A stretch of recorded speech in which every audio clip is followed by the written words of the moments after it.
Hello, this is Chris Jansen. Welcome to the End Evil podcast.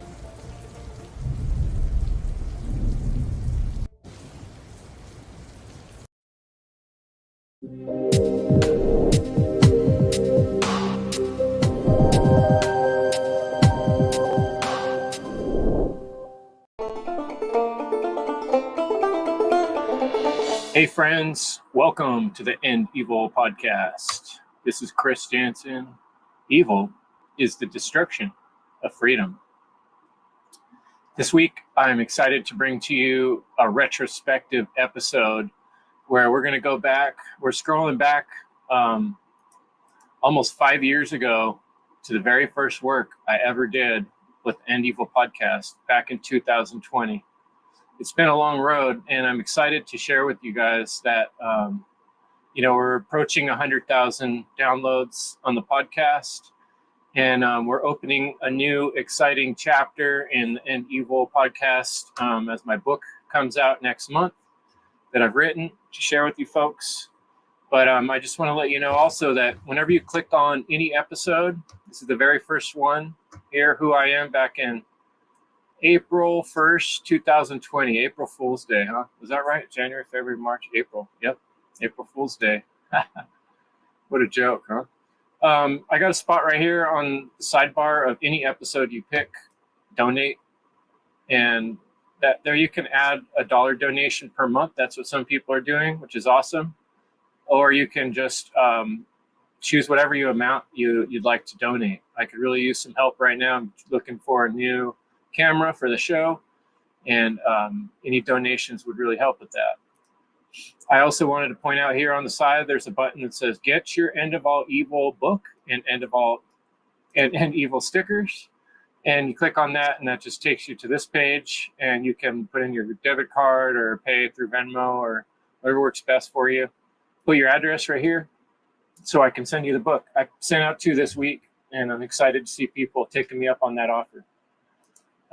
One last thing is that this episode I did last week with Will Keller about star hydrogen therapy, and I'd like you to check out their website and products and content that they're sharing on that. And if you decide to go with one of those products, you use my code EndEvil10 at checkout to save 10%. For being part of the End Evil podcast. And I also wanted to point out that if you haven't yet joined the email list, it still says Warriors email newsletter, but I'm changing the name to End Evil Connect. And if you go this route, it still says One Great Work Warriors, but now what I'm doing is on every show, I need to fix that. Every show, I'm putting here right in the description an opportunity to put your email address in, and it'll look more like this, End Evil Connect newsletter. So either way you go about it, I'll get you on the list. And send me an email at my email address if you want to get involved. I'm going to start doing End Evil Connect, and that's going to be a special opportunity for folks to meet up with me once a month on the first Monday of every month. And we're going to talk about ways to do the one great work in our own lives and share our skills and energy and try to find some very productive things to do with that time. So email me if you'd like to get involved with that. I have this page right here. Where is it? Contact Chris. And here's my email address right now. It's a little obscure, but that's my email address. And you can hit me up. Say, I want to be part of End Evil Connect. And we'll get that going, and I'll send you the link when we get that set up. So without any more ado, I'm going to start the retrospective, which is going to be parts. We did an End Evil series, End Evil video series. And there's some other stuff on this page, but part 1 through 6 was my original work back in 2020. And today we're covering part 1, part 2, part 3, and part 4. The value of life, good versus evil, interconnectedness, and the spell. And what I've done is cut down and consolidated 4 of those episodes so that we can have one tasty treat, knowledge treat to share tonight. So I hope you enjoy, and I'll see you next week. Thanks for coming, folks, and get involved. Hit me up for End Evil Connect. And subscribe to YouTube channel and share the show. All right, later on, folks.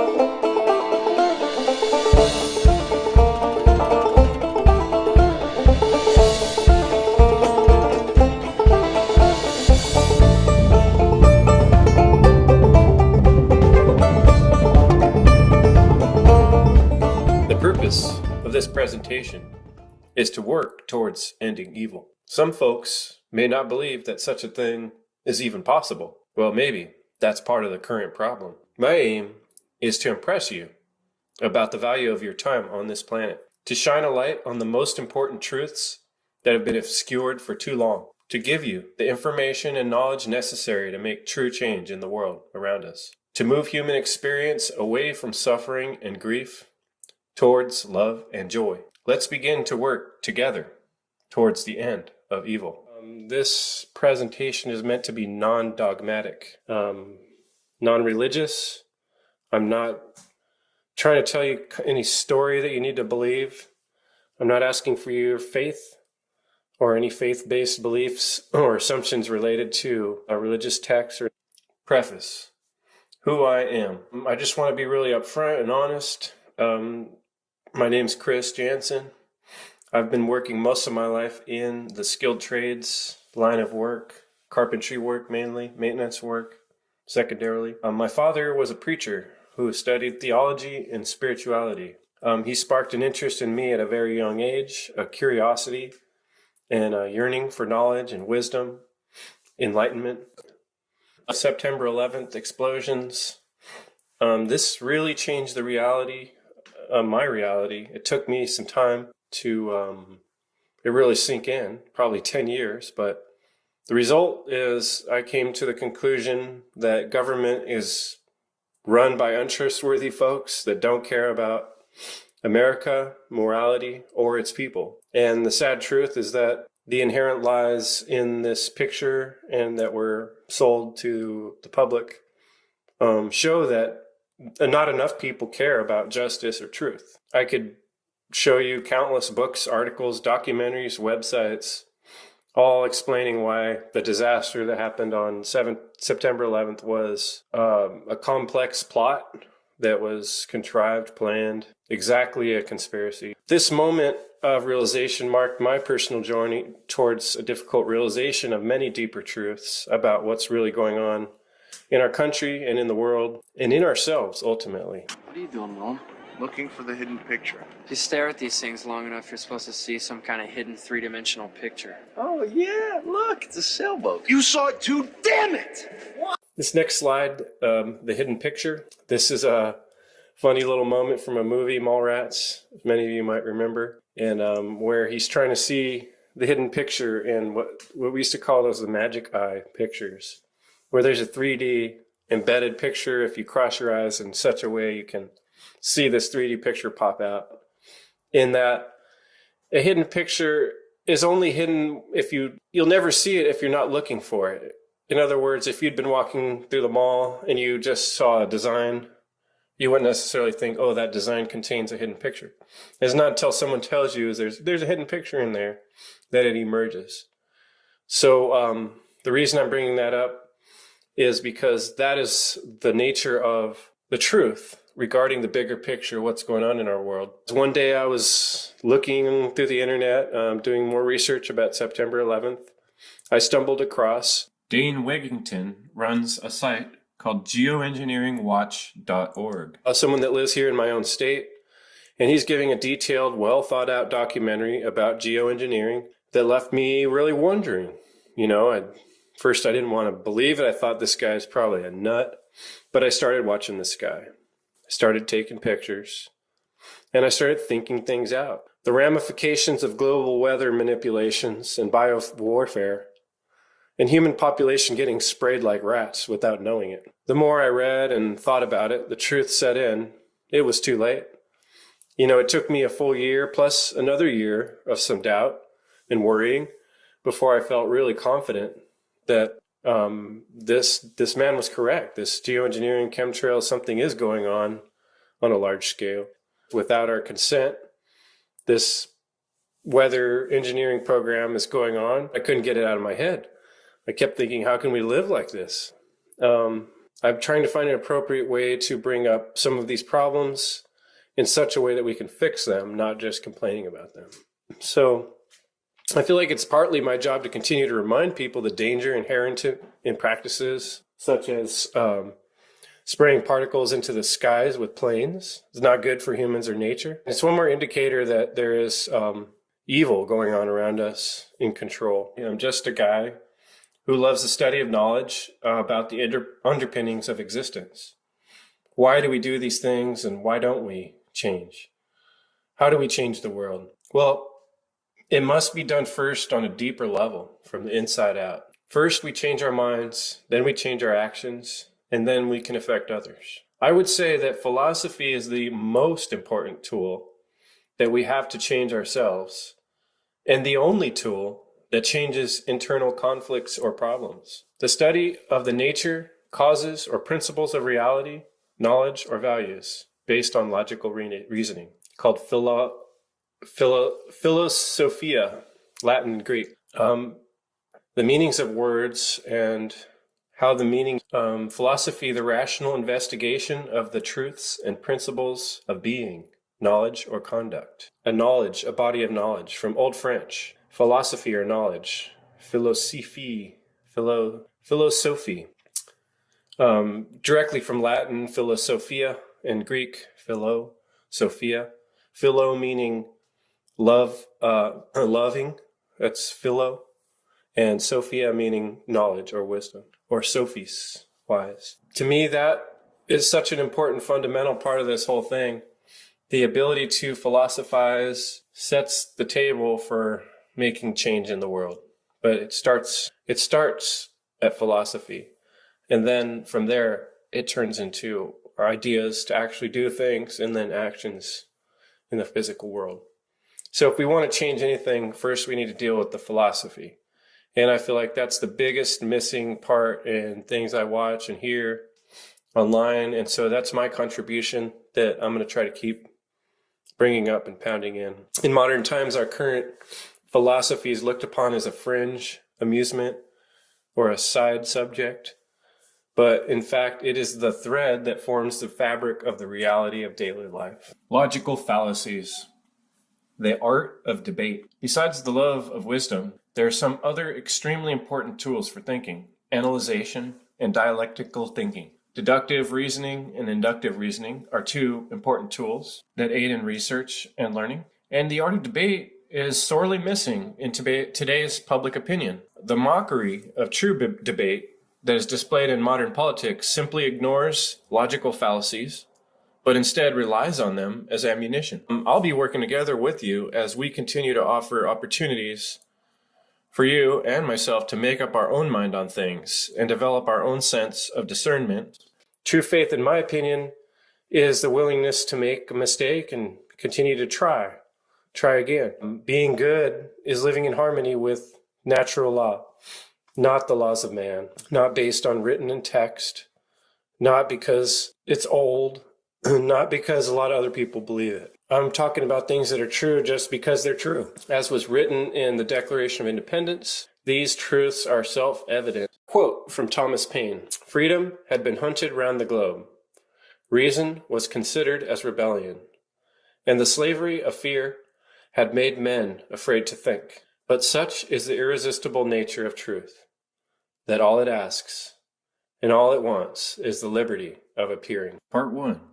The value of life, or freedom of choice. This section is designed to challenge the listener to fully appreciate the gift of life. The freedom to exist, to move around and see and think and feel, is impossible to quantify because there's nothing of more value other than the gift of life itself that we know of in our experience. Now, some of the reasons life is undervalued have to do with past trauma and violence that have occurred in the history of the human race and continue to persist, such as war. Viktor Frankl, a man who survived the Nazi concentration camps, is quoted, "Everything can be taken from a man, but one thing, the last of the human freedoms, to choose one's attitude in any given set of circumstances, to choose one's own way." A very important concept exists between freedom and choice. What freedom is there without choice? To choose your attitude is your last resort. As in Nazi Germany, Viktor Frankl was pushed to the very last thread a man can still survive from, and he understood this better than anyone. Your attitude is your direction or focus. Viktor Frankl's book, Man's Search for Meaning, tells the story of Viktor's horrific experience in the hands of the Nazis, losing his entire family, mostly to the gas chambers. This incredible man survived and managed to bring wisdom to the world and gain strength from the experience. He is a shining example of just how valuable one human being can be. Not only did he survive, he used his experience as a tool to help others and to create a better world. Next, I'm going to show you an excerpt from a documentary about the Nuremberg trials. The reason is the World War II atrocities give us a vivid and lasting picture for what evil becomes when manifest in the world in its full, physical, brutal, shocking outcome. What is truly important is to recognize the incredible value of every single soul and every part of life, because it is all part of what you are. We are interconnected with each other.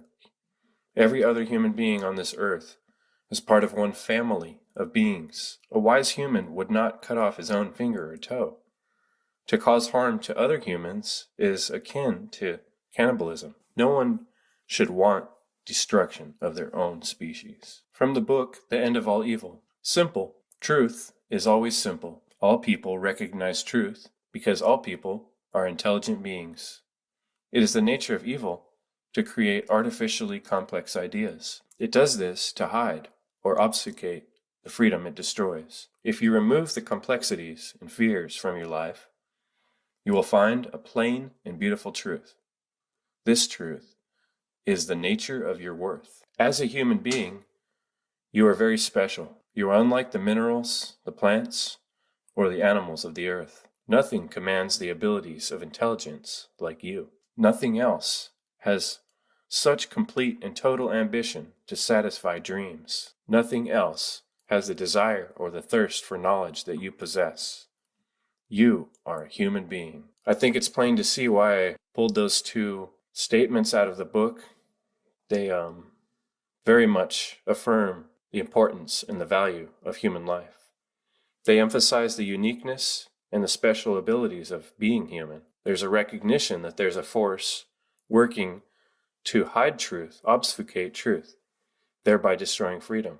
But you are intelligent. Now, let's take a minute and look at the definition of intelligence. The highest faculty of the mind, the capacity for comprehending general truths, to choose, collect, gather. I pulled this answer someone put on Quora because I liked the look at the etymology and the idea that intelligence could be interpreted to mean read between the lines. And as you can see below, I pulled out of an etymology the root gen. This is important because intelligence is often looked at to mean only smart or only logical, but this word means much more. This word describes the usage of the holistic brain. Using the left brain, that's the intel, if you take the first part of the word, or the straight info, and you commingle it with the right brain, or the gen, the birth, the right brain, which would be the creative, imaginative, intuitive brain function. The I in the middle of the word would be you. It's sort of a magic word. Intel, I, gen. So let's think of intelligence as combining the two polar opposites of our brain and thinking holistically, not just numbers and letters. Please, in these quotes, substitute in your mind man for humans, because this applies to men and women. The value of man. To understand freedom is to understand the value of a person. Everything that evil wants is to disguise and destroy your value. All authority is created by evil men to disguise your worth. To understand your own worth is to understand the nature of liberty. Jeremy Locke, The End of All Evil. Have you ever considered that there is an active force at work in your life trying to disguise your worth? It's certainly not something that would be seen or found if you were not looking for it. What things destroy the value of individual life? In our consciousness, our conscious mind, in our actions, the things we do, what erodes the value of human life? One thing I notice, television shows with lots of death for fun is one example. Dangerous vehicles, foods with toxins that kill hundreds every year. Sugar is a hidden killer that is rarely mentioned anywhere. Look what it does to people and how it fills hospitals with problems and wasted time. These are things that are silently destroying the value of life. When you think of a truly amazing human being, you realize the incredible power of one individual. The reason it's hard to recognize the true value of human being is that we are confused in the modern age about freedom and free will. These are the determining factors for understanding our true value as beings on this planet. World War II and atomic bombs are the type of things that make human life seem worthless and disposable. This is the work of true evil. Value in the modern sense is not the value I'm speaking of, which is why I differentiate here, calling it true value, which includes free will, choice, and freedom. True evil is what destroys free will, choice, and freedom. Not just doing bad stuff or what society deems wrong. That's just following the trend or the fad. What's a modern estimate of the United States of America? How many bombs we drop every day under the current administration? That's your hard-earned money blowing shit up. Twice every TV show. Every 12 minutes, a bomb. One of these, all our money going towards death. The sacrifice ritual performed in ancient times was chopping. How different is that from destruction that comes from dropping 30,000 bombs a year? How's that? And not only the people that are destroyed, but I think about the land, the plants, and the environment as well. It's destruction of life, and destruction of life is wrong. It is impossible to begin to learn that which one thinks one already knows. Epictetus. The human mind and the body are capable of much more than you and I can conceive of. Part 2. Good versus evil. Right and wrong are objective. My personal assertion is that the current dark age of humanity is a crisis of perception. My method is to lead you down a possible logical thought process where one idea builds the foundation for the next, not through trickery or subtle word magic, but through plain language, discovery, new ideas, and perspectives.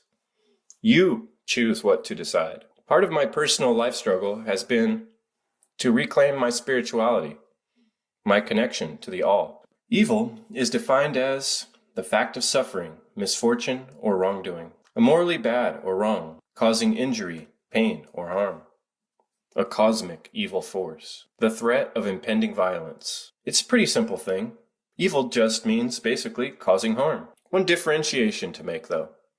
I would not consider an act of nature, like a volcano or a lion killing a zebra, evil. When I'm using the word, what I mean is from the point of view of the human. We have to look at nature in a different way because its intelligence is very different than ours. Let's give that some thought. What is God? The force of good? Whatever exists is good.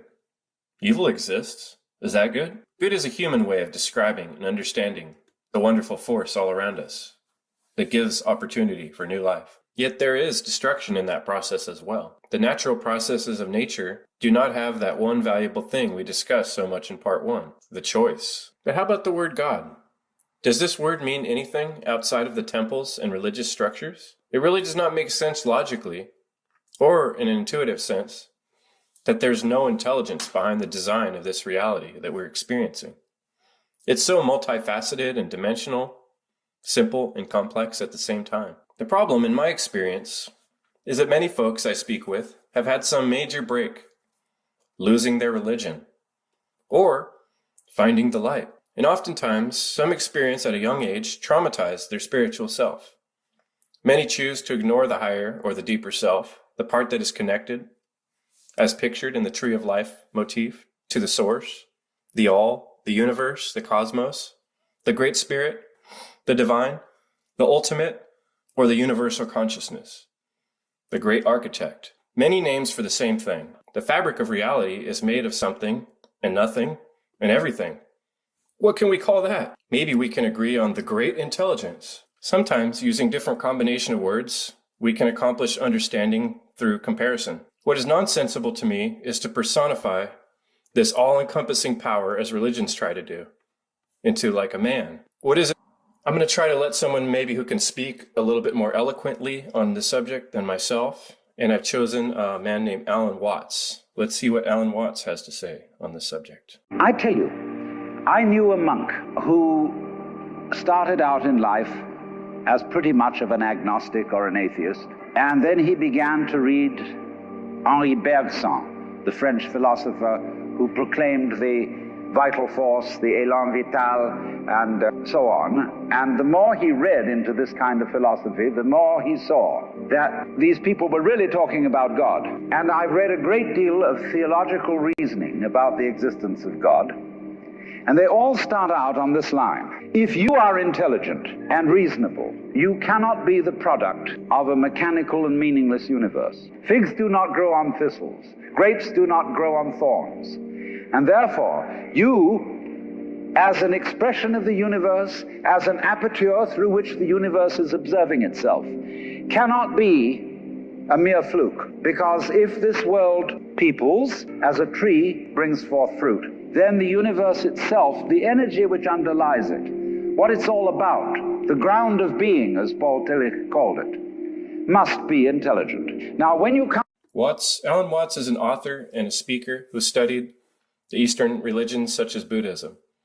He combines ideas and philosophies from the East with his upbringings in Western Christian beliefs and forms a more complete picture of spirituality that is not tied directly to one system of dogma, but based on the parts that make sense and ring true from each. I picked out 1 Corinthians 13. To me, this piece of wisdom should not be ignored. It is one of the most important pieces of wisdom I've ever come across. And the basic tenet for me is love is patience. Patience is a much better description of what love really is than most things we think of. But let me read the whole passage here, starting with verse 4. Love is patient, love is kind.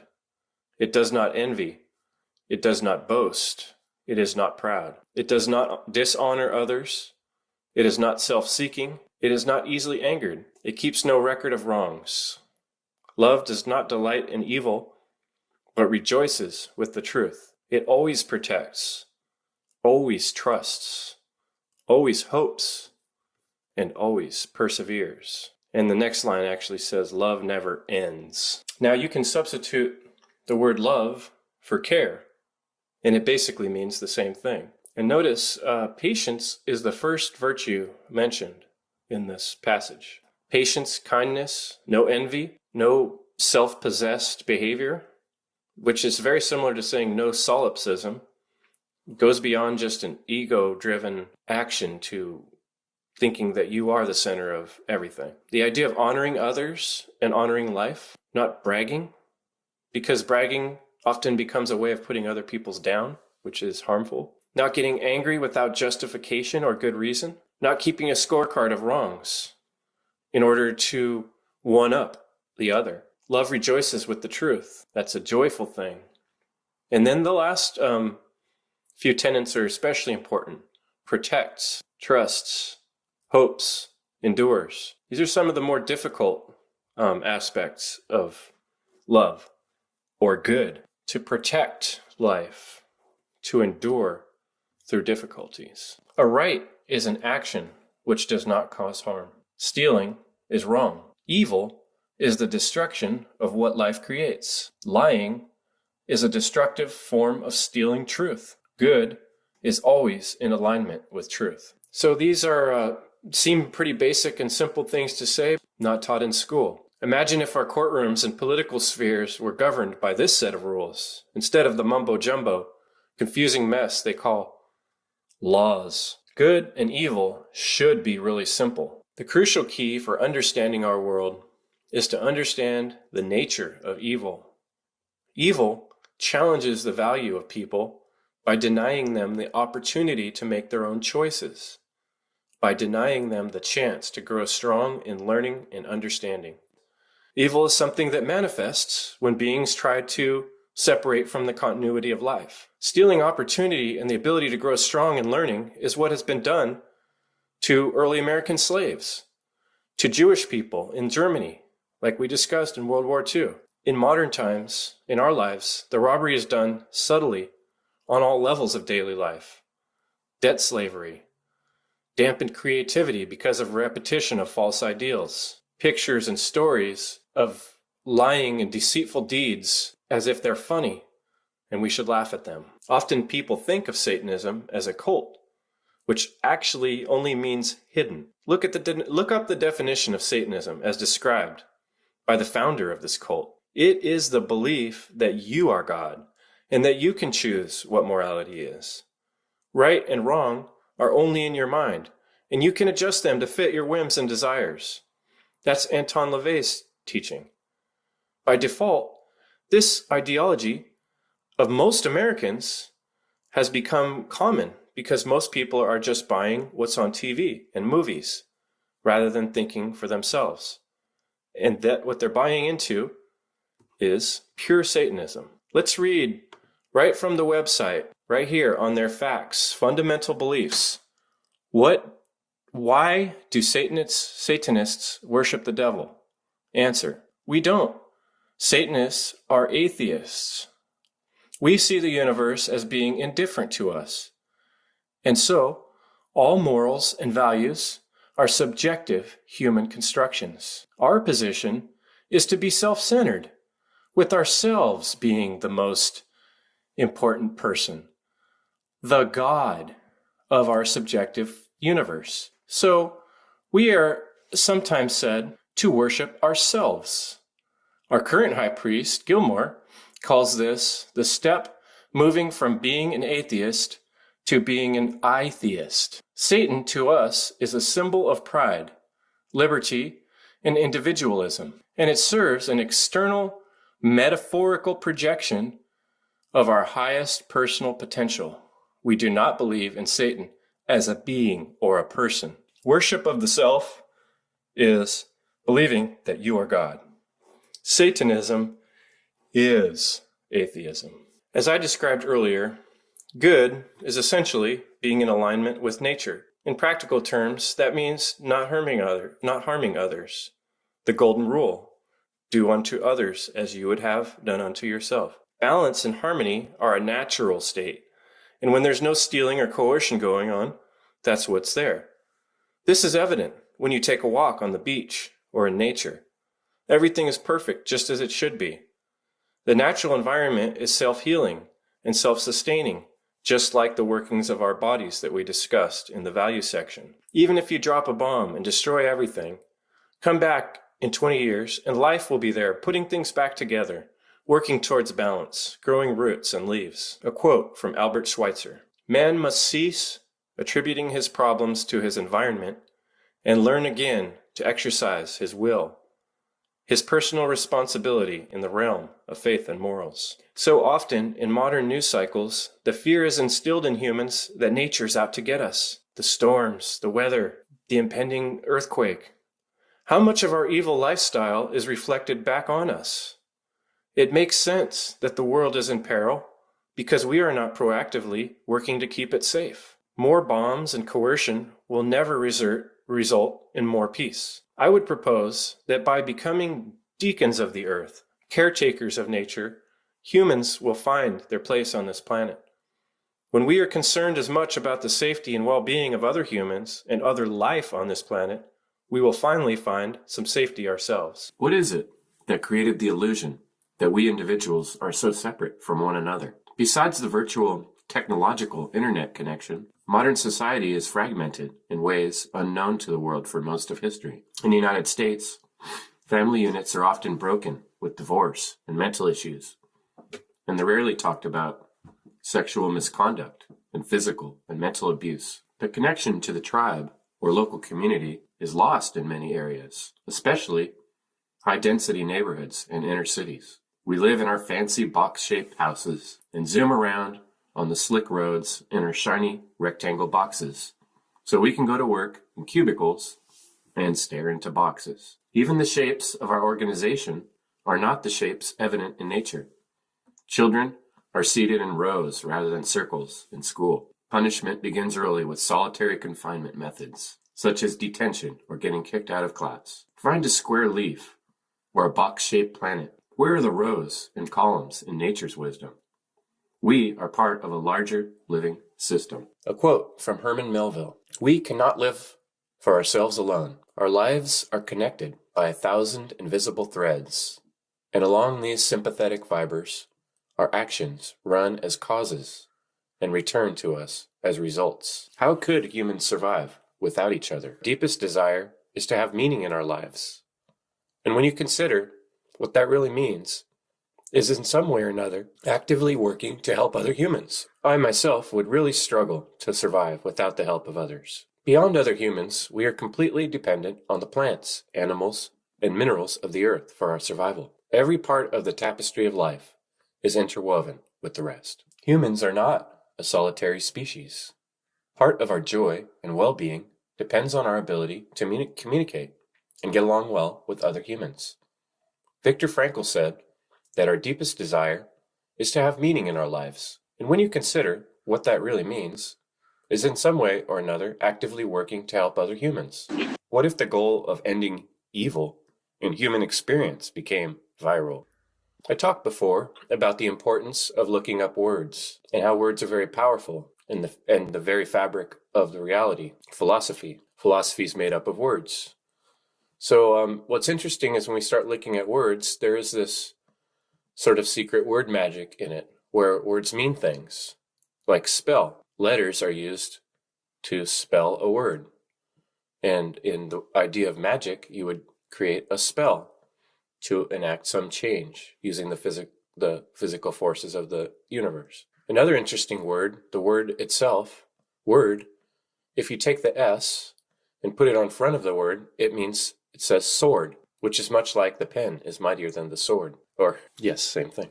Another little important thing I took out of the Bible, in the beginning was the Word, and the Word was with God, and the Word was God. There's a lot of inherent truth meaning in that statement. The word responsibility has two words in it, response and ability. If we do have the ability to respond to a problem, then we have a response ability to do something about it. Now, when you start looking into the mystery schools, esoteric knowledge, which means knowledge held by few, I should say, you find out that the old goofy saying we heard as kids, abracadabra, actually means, or comes from the meaning to mean, what I speak is what I create. So words have power.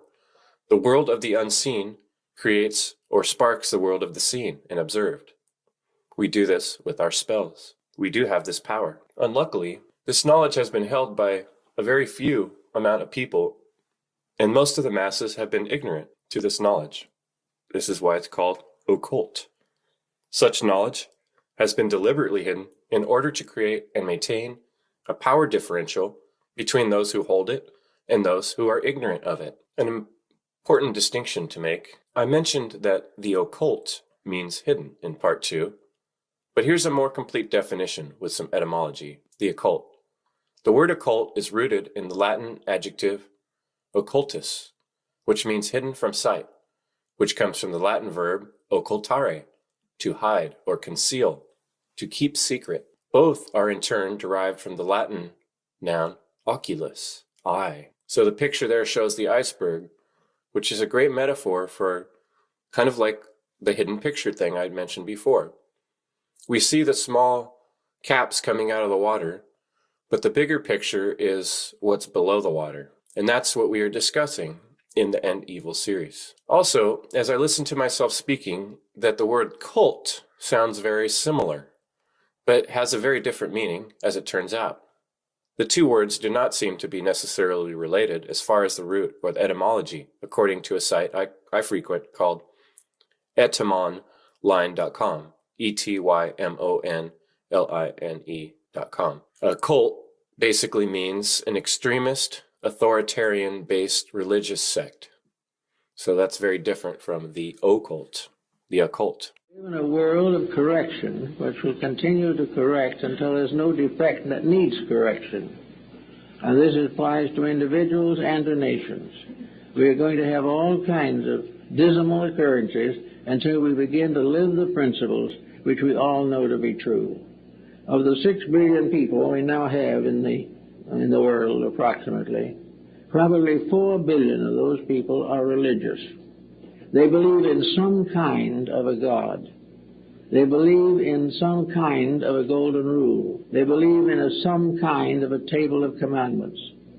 They all have the same basic concept, and that is refrain from evil, practice the good, and continue to hope for the future. If therefore we all have this in common, why is it not obvious? Why do people in the name of religion murder each other?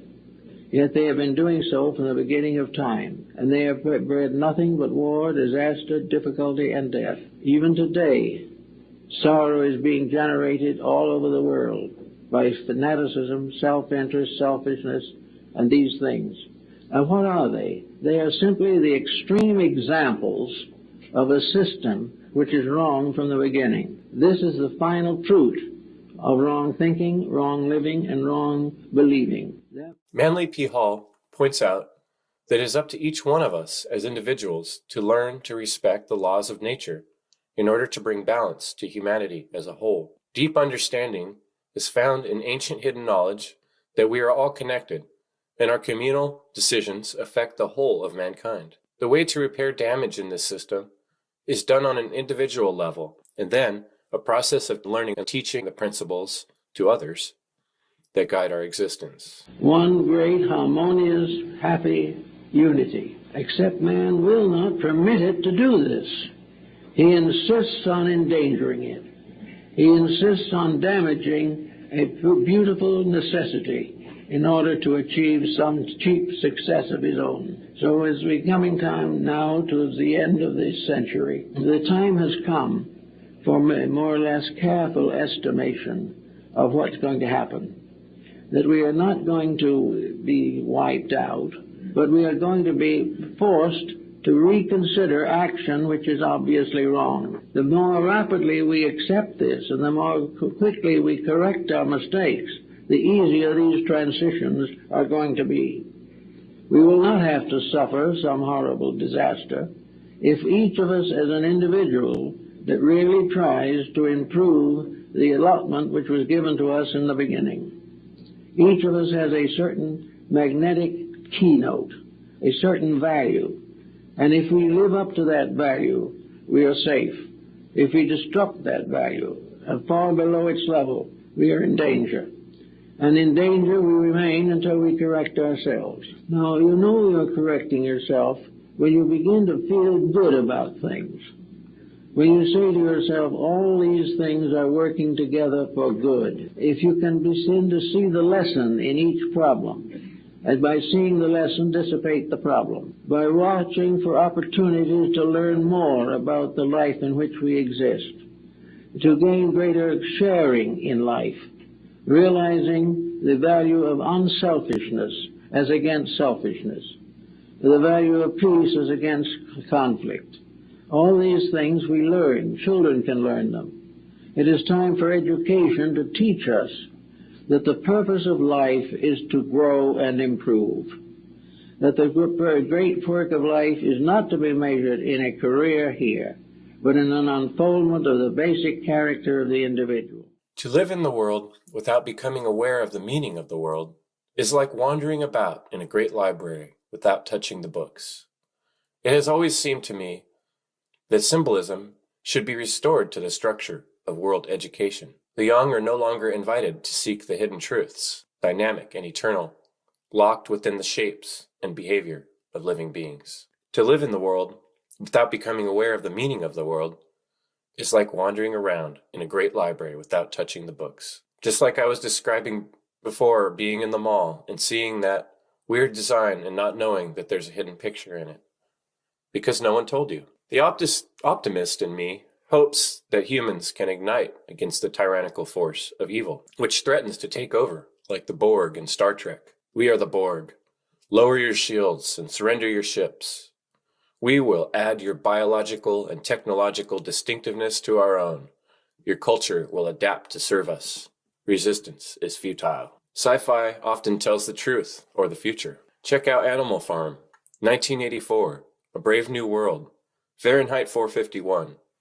Authors like Orwell, Huxley, Ray Bradbury, Isaac Asimov, just to name a few. This negative imagery represents the true desire of the evil intentions of the Dark Orders to enslave humankind, which is a shadow version of the true unity which already exists in nature. Some terms to research are globalist agenda, New World Order, the people and their associates who repeat that phrase, and their connection to what is called the technocracy. The tentacles of this real plan and conspiracy are right out in the open, but hard to believe, and harder for most to look at with an honest, logical point of view. So let's understand a little more word magic.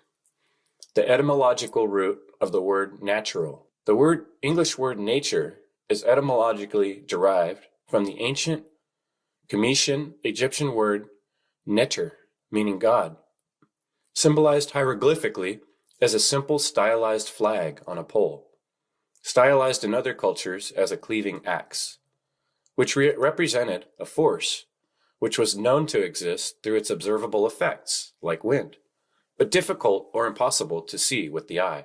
Netter was actually pronounced netcher, extremely close to the English pronunciation of nature, nature. Observable effects, inherent truths, self-evident truths.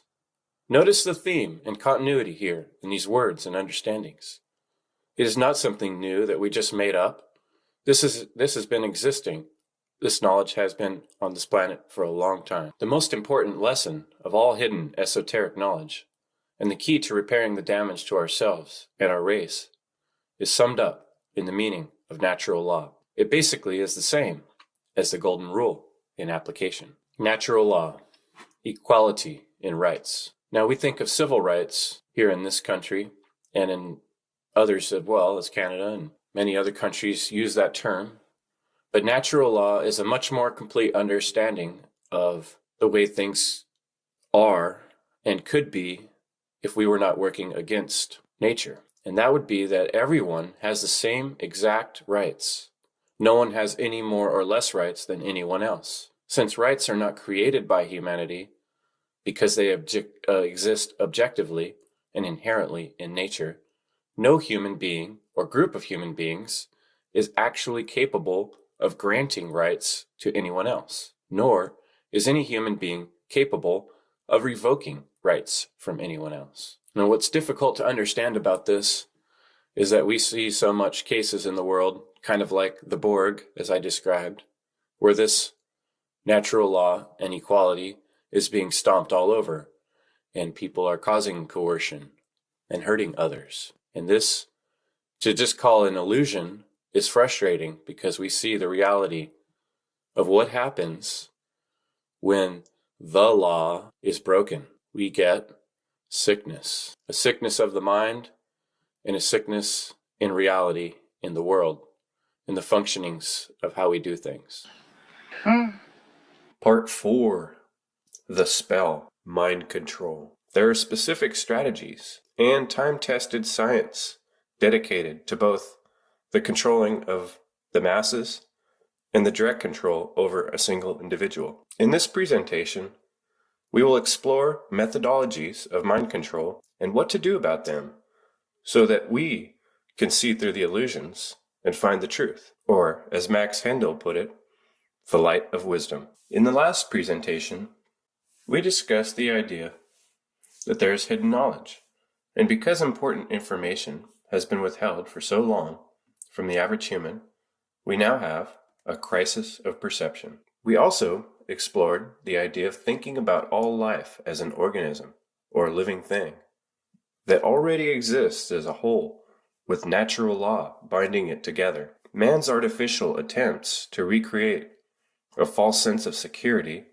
and control only leads to harm. As we get deeper into this series now, things are going to get much more difficult. Let's start with Hermetic principles. Now, Hermetic principles were not taught in traditional school, and that's why they're called esoteric or occulted information, only familiar to those who look into the ancient teachings or the mystery schools. Upon careful examination of each principle, it's hard to find an argument that these principles are not in effect. Number one, mentalism, is to say that there is an underlying intelligence in the all, or the great intelligence, as we discussed previously. Correspondence is the idea as above, so below. You see this reflection in all things. Vibration is very much in line with modern science and quantum physics. Everything is vibration. Number four is polarity. Just like a magnet has two opposite ends, or the planet,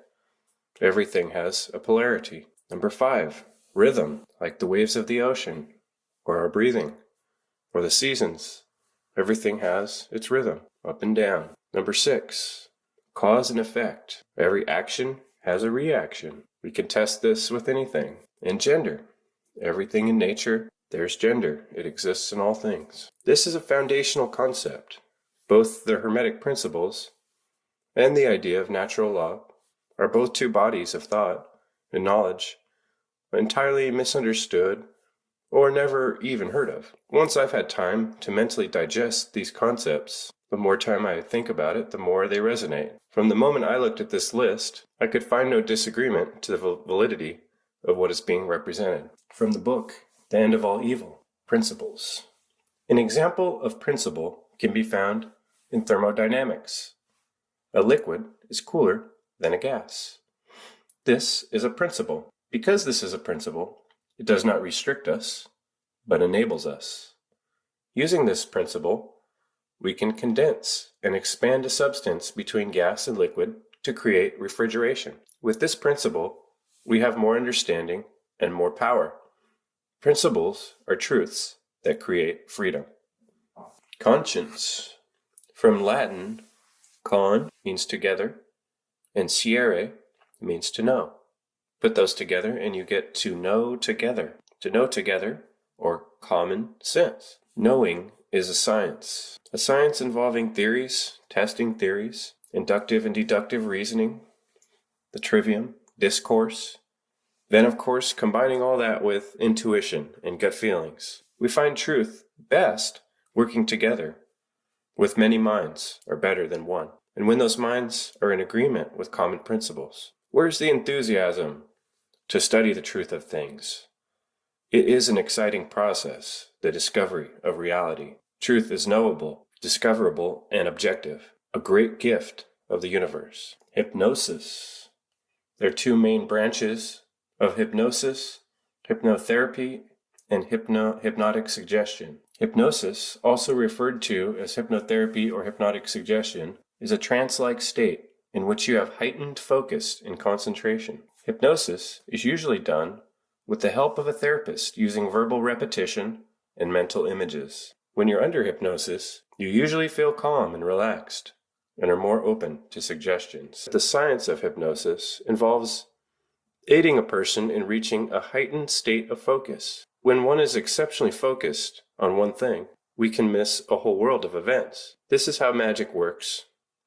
By keeping your attention focused at what the left hand is doing, while the right hand is doing something tricky. Most people, myself included, want to get home from work so they can check out. Been focusing real hard all day on something that is not necessarily enjoyable or desirable. Consider driving to work and blanking out on the whole trip, or starting to drive to work out of routine when meaning to head somewhere else. Trance-like state, anyone? How about the state of mind we're in when we're watching TV or a movie? Open to suggestions? There's a good reason companies spend so much money on advertising. It's a focused attention, a heightened focus. achieved through verbal repetition and mental images. How often do we spend our lives in some trance or another? Are we not susceptible to hypnosis in our daily lives? In the everyday trance of a daydream or movie, an imaginary world seems somewhat real to you in the sense that it fully engages your emotions. Imaginary events can cause real fear, sadness, or happiness, and you may even jolt in your seat if you're surprised by something, a monster leaping from the shadows, for example. Some researchers categorize all such trances as forms of self-hypnosis. The body and the mind both have a default program to find safety and comfort, it seems. In stressful times, people wish for things to be normal again. I began to notice in my thought process times where my feelings would blur with something I had seen the night before on a violent TV show. That made me want to stop watching television the more I became aware of the phenomena. I wonder if the subconscious mind can differentiate from TV reality and real life. Perhaps our subconscious mind lives out trauma from television, which actually affects our emotions and dealings with other humans, our friends, and family. People are more and more hypnotized, focused states that are self-imposed, almost as if we're all floating around in our own little dark cities. Being in this programmable state, we become vulnerable to mind control methodologies. Mind control, though it sounds nefarious, is actually a good thing if it's practiced responsibly.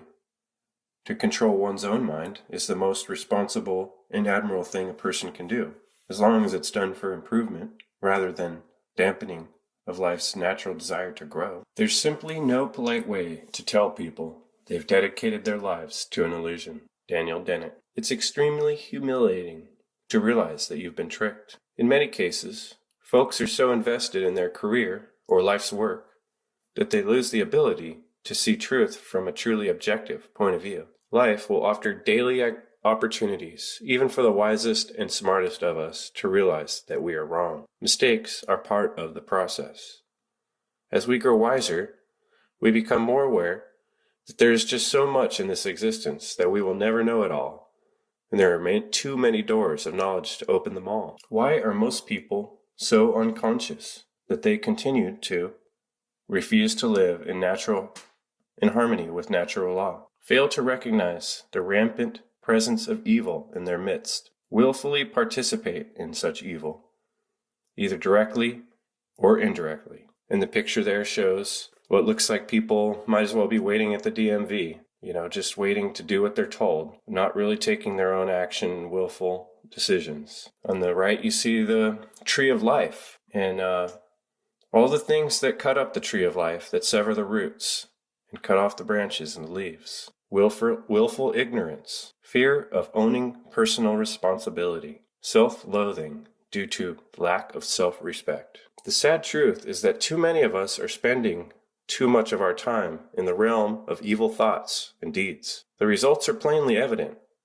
Humans are facing every kind of imaginable horror on this planet, from war to starvation to mental illness. We accept this condition because we are unaware that all of our actions and deeds are creating the reality in which all humans are experiencing. It's like a family that lives in a messy house, and they all expect someone else to clean up the mess. They go on living like this until one of the people dies of sickness related to the unsanitary conditions. Whose fault was it for the death? The person should have left the messy house, right? The trouble is, in this analogy, the house is our planet, and the family is the human race. And although our imagination would love to leave the dirty planet, like in the movie WALL-E, we're stuck here in our own mess. But if we make a strong effort, each of us, to improve and understand the real situation here, it can be changed.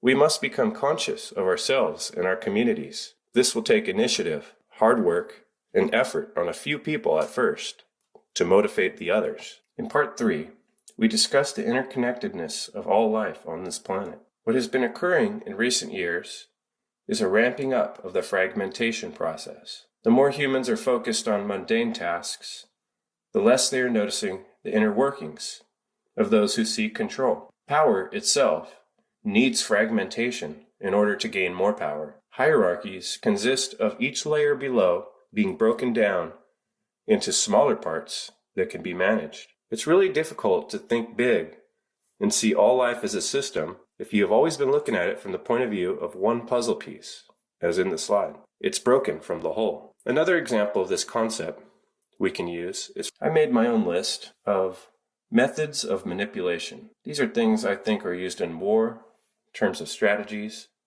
and things I think are thought up behind the scenes in modern days. Play on people's fears, poison the food supply, poison the water supply, divide and conquer, indoctrination from an early age, storytelling, capture the imagination, subversive symbolism, poisonous medicine, Hegelian dialectic, tar baby tactic, encirclement, emotional traumatic experiences. In all the history of humankind, all methods of coercion have been experimented with. The authorities and controlling forces of the world have achieved a long list of methods to control populations. To keep people in a state of fear and scarcity, a ruler warns constantly of an impending doom or a force which threatens us all, thereby requiring the raising of an army and, of course, more taxes. The food and water supply would have historically been an important part of any battle or war between peoples. In modern times, it does not take much research to find examples of the food and water being altered or poisoned or neglected in some way to be harmful to humans. Divide and conquer is a method of keeping people distanced and fearful of each other. Flags, borders, and military salutes are great propagating the idea that there's lots of other groups to fear, so we must ourselves be totally brutal and deadly force, still knowing that wouldn't that be the credo of the other army? Certain religions, historically, were much more forceful with their views. People were killed for heresy, or worse, tortured. In modern times, there's still much pressure to fit in and be like the others. This occurs in churches, schools, and jobs. There is an expectation of conformity. In NLP, the practitioner learns to tell a story to get the subject in an imaginative state, so that the practitioner can drop little hints and repeat key words meant to instruct the tranced listener to follow specific embedded messages. Symbolism could be a whole series by itself. What is important to realize is that symbolism is a language of the universe. Certain archetypes exist that are understood on a subconscious level, even if they are not comprehended in logical thought on the surface. Though we certainly have learned a lot about medicine in the modern age, there's much harm being done. Over 300,000 deaths a year due to pharmaceuticals. Hegelian dialectic will be discussed in an upcoming slide. The tar baby idea is using a decoy to flush out all the resistance so they can be nullified. Encirclement is the ancient strategy of just completely surrounding the enemy in every way. Emotional traumatic experiences tend to fragment the mind, forcing people into one part of the mind that feels comfortable, effectively blocking the ability to be a free thinker and use the whole brain as a unit. We're all affected by this tactic in many ways, but I would like to mention here the unnoticed effect of killing humans on television and movies. How many people have you witnessed being murdered or killed in a given week? Just because it's on the screen does not mean that it does not affect your mind and anatomy in a traumatic way. A thing quoted to David Rockefeller: if the Council on Foreign Relations raises the hackles of the conspiracy theorists, the Bilderberg meetings must induce apocalyptic visions of omnipotent international bankers plotting with unscrupulous government officials to impose cunning schemes on an ignorant and unsuspecting world. David Rockefeller. Are there organizations in the world whose main goal is to subvert your attention and direct your mind to think a certain way? Is there a massive amount of time and energy being spent constantly on how to control the minds of the masses? Of course, that is for your safety. Don't worry. If you haven't ever thought about systems dedicating to controlling your mind, consider looking into the Tavistock Institute, the Club of Rome, the Bilderberg Group, or the Council on Foreign Relations, just to name a few. There are numerous clubs and groups who all have the same goal: control the minds of the people. If they were having no success, these groups would cease to exist for lack of funding. Yet some have been around for a long time and seem to be growing in strength. It's really nothing new for people to try and take over as much of the world as possible. The past attempts usually used brutality and violence, which ultimately failed in each case. The modern tactic is a silent war, using information, toxins and poisons, and various mind control methodologies. Edward Bernays was known as the master of propaganda. He was known to say, propaganda is the executive arm of the invisible government. Edward Bernays brought cigarettes to America, convinced the world that smoking cigarettes was a great thing to do. He was also quoted as saying, in almost every act of our daily lives, whether in the sphere of politics or business, in our social conduct or our ethical thinking, we are dominated by the relatively small number of persons.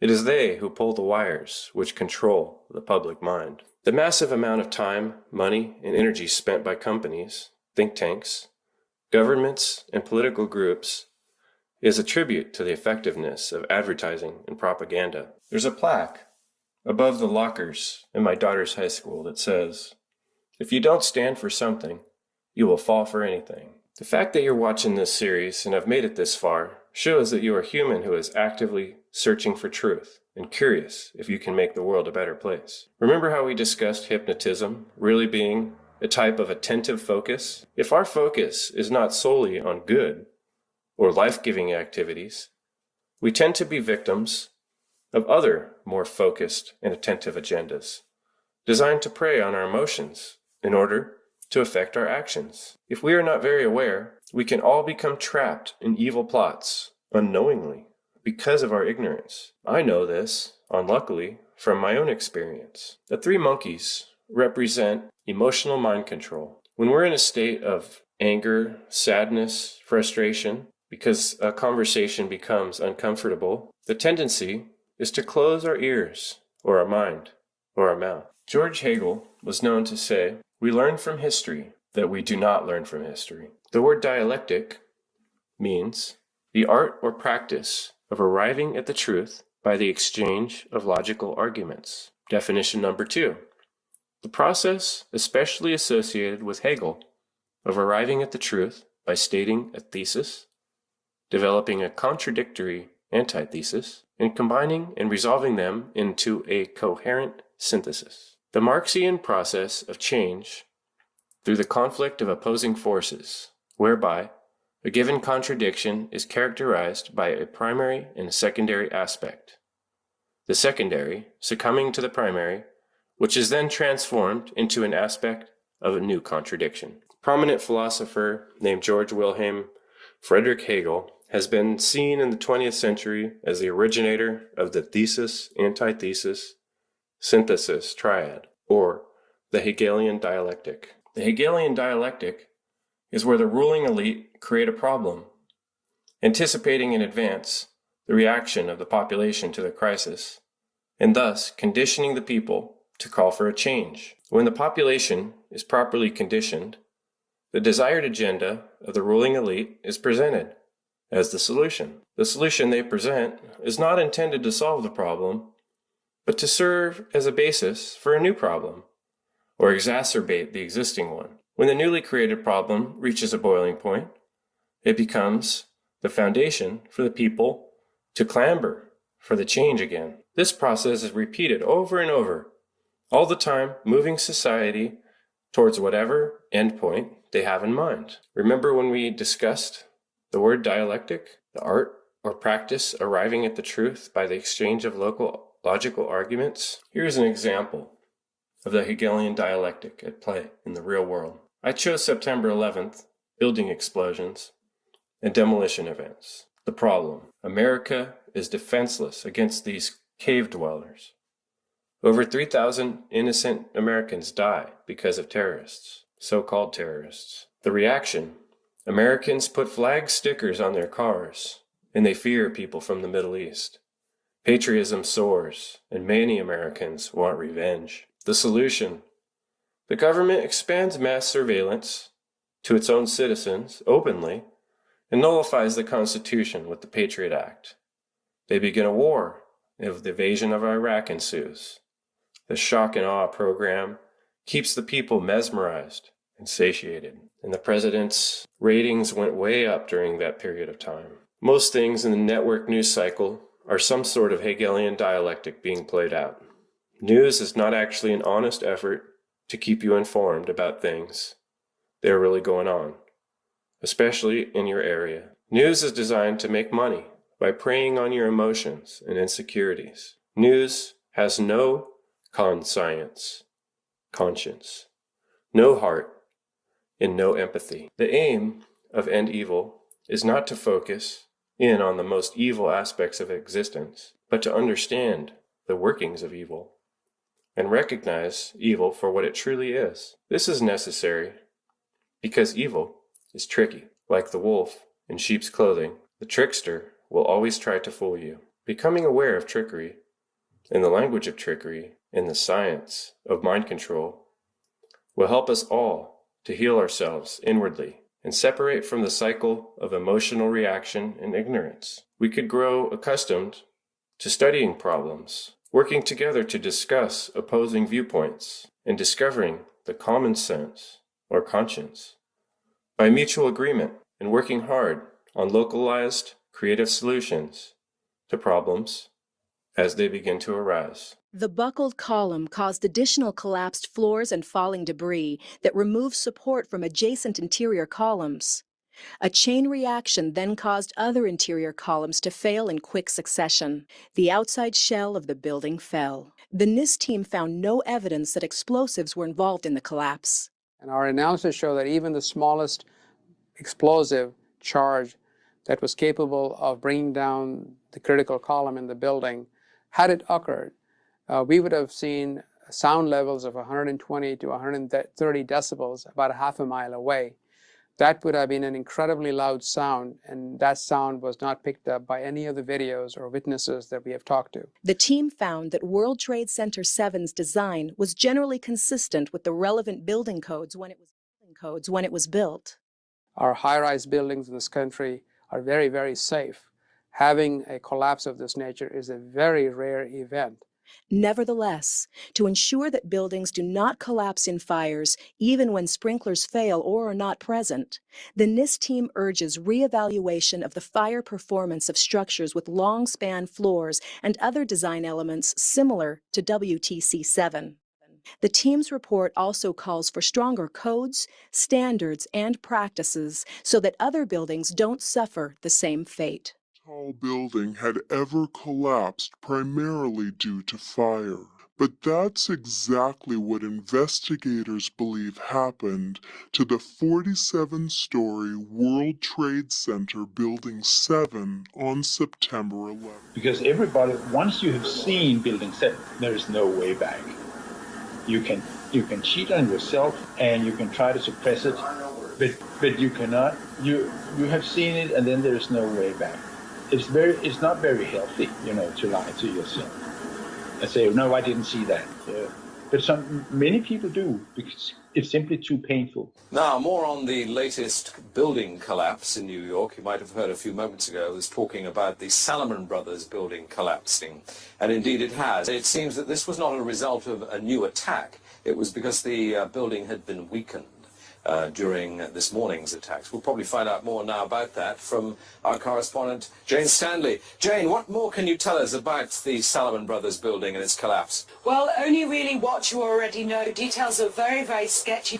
As you can see behind me, the Trade Center appears to be still burning. We see these huge clouds of smoke and ash, and we know that behind that there's an empty piece of what was a very familiar New York skyline, a symbol of the financial prosperity of this city, but completely disappeared now, and New York is still unable to take on board what has happened to them today.